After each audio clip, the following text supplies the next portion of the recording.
A paz do Senhor. Então, agora estamos dando continuidade. Como identificar um salvo? É continuação. João era um homem cheio do Espírito Santo e profetizava sobre o futuro de Jesus. Todo homem deve se santificar a tal ponto que tenha as revelações de Deus para anunciar ao mundo. João 1:29. No dia seguinte, João viu a Jesus que vinha para ele e disse: Eis o Cordeiro de Deus que tira o pecado do mundo. Então aqui podemos ver que João também tinha a presença do Espírito Santo a tal ponto de reconhecer e identificar o Senhor Jesus, o qual ele disse: Eis o Cordeiro de Deus que tira o pecado do mundo. Há um ditado popular e que combina com a Bíblia: diga-me com quem andas e te direi quem és.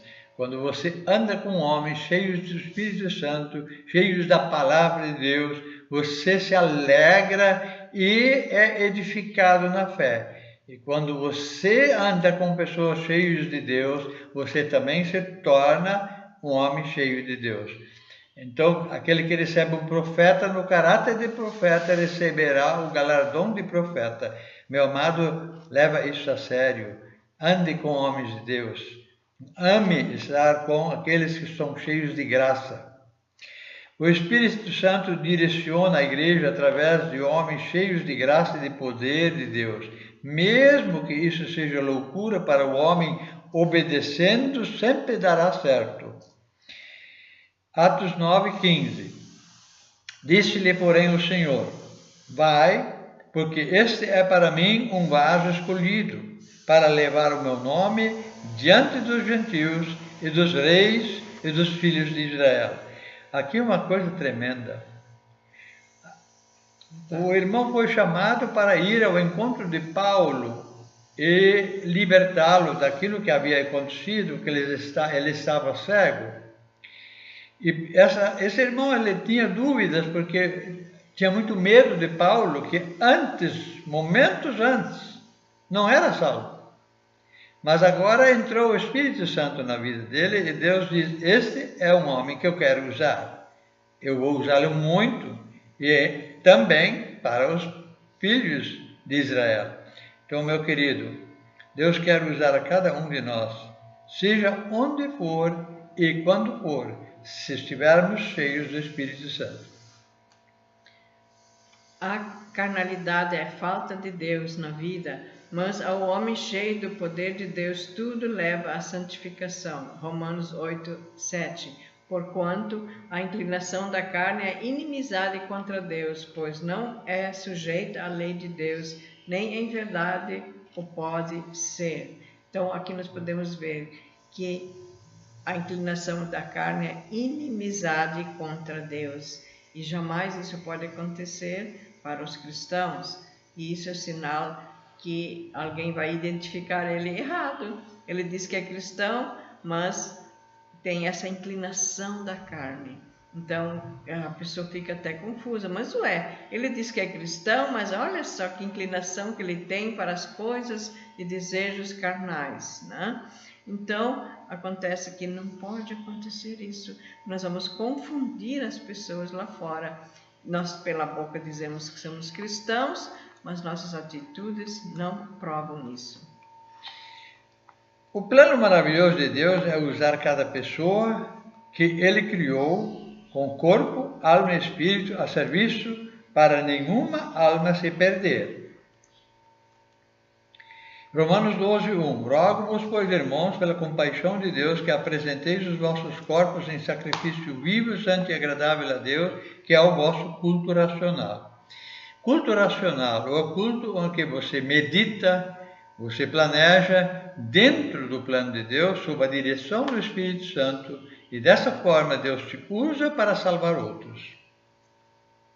Amar só sabe amar quem está pronto a dar tudo o que tem e tudo o que pode fazer e desejar a favor do bem alheio. Romanos 12:9. O amor seja não fingido, aborrecei o mal e apegai-vos ao bem.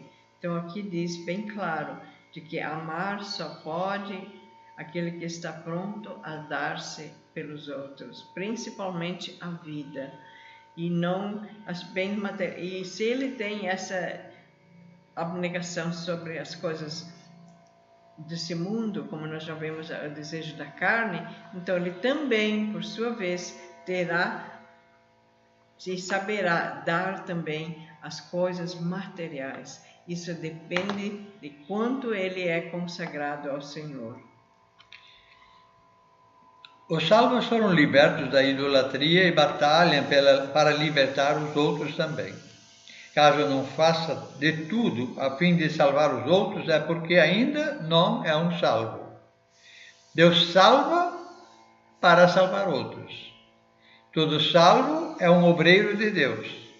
Em Gálatas 5, 19 e 21, a 21, fala sobre a idolatria e a feitiçaria. O mundo está cheio de coisas, crenças. É inacreditável que as pessoas creem em coisas que são absurdas. É porque eles não têm o Espírito Santo para discernir isso. Meu amado, consagre-se, enchei-vos do Espírito Santo, não magoeis o Espírito Santo. Faça o melhor possível para que Deus possa te usar cada dia mais e melhor. A santificação leva a pessoa a estar cada vez mais longe da vida mundana, tão comum entre os ímpios e pecadores. A vaidade é hoje um dos demônios mais adorados e destruidores que há. Tem igrejas que se dizem ser crentes, que até festejam o dia da vaidade na igreja, investindo recursos santos para adoração a esse demônio, mas não tem dinheiro para investir em evangelismo. Efésios 4, 17 a 19. E digo isto, testifico no Senhor, para que não andeis mais como andam também os outros gentios na vaidade. Isso aqui mostra que a primeira coisa que deve acontecer é lembrar das almas perdidas e investir em evangelismo. Então sim, Deus se agradará de nós, porque essa é a primeira e mais importante coisa que Deus quer de nós. Jamais colocar essas coisas que nos levam à perdição antes de qualquer outra coisa. E ainda melhor de tudo, se nós colocarmos as coisas de Deus em primeiro lugar, então essas coisas que não nos levam à santidade, como diz aqui, que é a santificação, ninguém verá a Deus, né? Então também nós deixaremos aquilo de lado e nem vai nos fazer falta aquilo que nós tanto gostaríamos, mas depois que nós vemos os valores, temos que valorizar, antes de qualquer coisa, a obra do Senhor, evangelismo, salvação de almas. Isso é o que mais é importante. O resto nós deixamos para Deus e Deus resolverá. Dentro de nós, antes de qualquer coisa. Quando está isso resolvido dentro de nós, então fora de nós, aquilo que nos rodeia também está dominado. Nós precisamos ter esse domínio sobre as coisas desse mundo. Amados, nós precisamos ter muito cuidado. O homem sem Deus faz coisas absurdas. Nós vimos uma pessoa gastar muito dinheiro para o seu casamento, porque era vaidoso, fez uma festa muito cara. O que adianta essa festa se esse casamento não está fundamentado em Cristo? E poucos anos depois ele se desfaz. Mas vaidade é um vício, é um demônio que faz a pessoa querer sempre aparecer, sempre ser lindo, ser bonito. Amados, Jesus foi simples, não acumulou tesouros. João Batista foi simples, não acumulou tesouros. Ana foi simples, gastou sua vida em oração, não acumulou tesouros. O homem, para herdar a vida eterna, não deve aproveitar este mundo. As características de um verdadeiro cristão são notórias. Batem de frente com o que vemos acontecendo na sociedade em que vivemos. Efésios 4, 32. Antes, uns para com os outros benignos, misericordiosos, perdoando-vos uns aos outros, como também Deus vos perdoou em Cristo Jesus. perdoar e servir de exemplo. Humilde. Deus exalta os humildes. Já os salvos investem no reino de Deus, a sua divulgação ajudando tesouros no céu.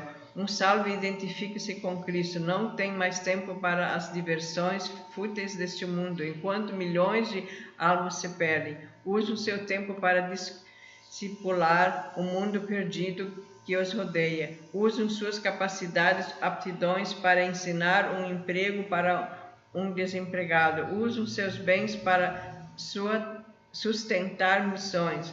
Foge deste mundo de consumo e vive uma vida modesta para ter o que distribuir aos que nada têm. Colossenses 3:1. Portanto, se já ressuscitaste em Cristo, buscai as coisas lá do alto,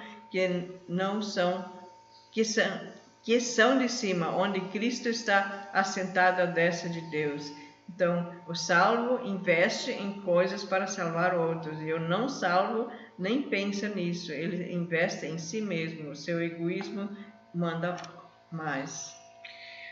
Um santo homem de Deus usa seu tempo para orar e jejuar. Passa noites em vigília buscando a presença de Deus. Madruga buscando a direção de Deus para a sua vida neste dia. Exerce a justiça, busca a paz com todos, sem a qual ninguém verá o Senhor. 1 Timóteo 2, 8-10.